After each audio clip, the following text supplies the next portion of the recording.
Bancada Fretilin husuba nono governo atula bele partidariza Estado, tama Estado ne hari ho princípio ida universal. Deputado Bancada Fretilin Joaquim dos Santos Sateteng, governo halotur intenção política, troca emanseluk nin serviço, mas que mandato sedau remata, ne considera hari Estado ho partidarização.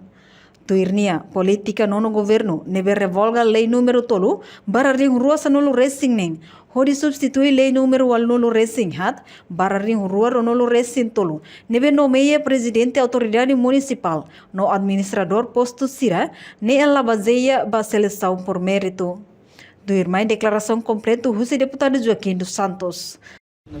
Ao contrato do governo, e temos que tem que parar. Ni decreto nene ba viola be cidadão ina be al contrato do governo ina deito. Tama lei fo como ita cara khatama ite ni interesse tem usa fal decreto de para lei de para sira etan prejudicação. Nem la bele. Ite la bele hari estado hanes ne.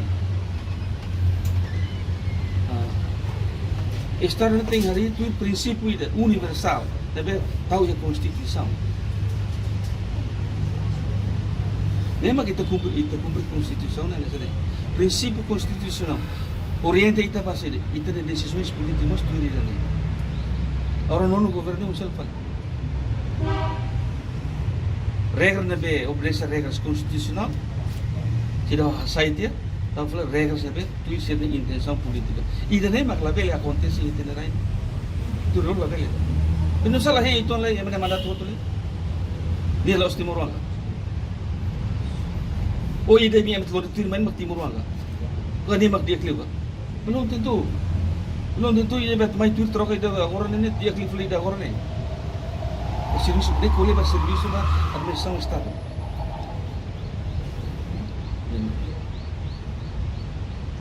Reportagem Nelta Fátima Televisão Timor Post.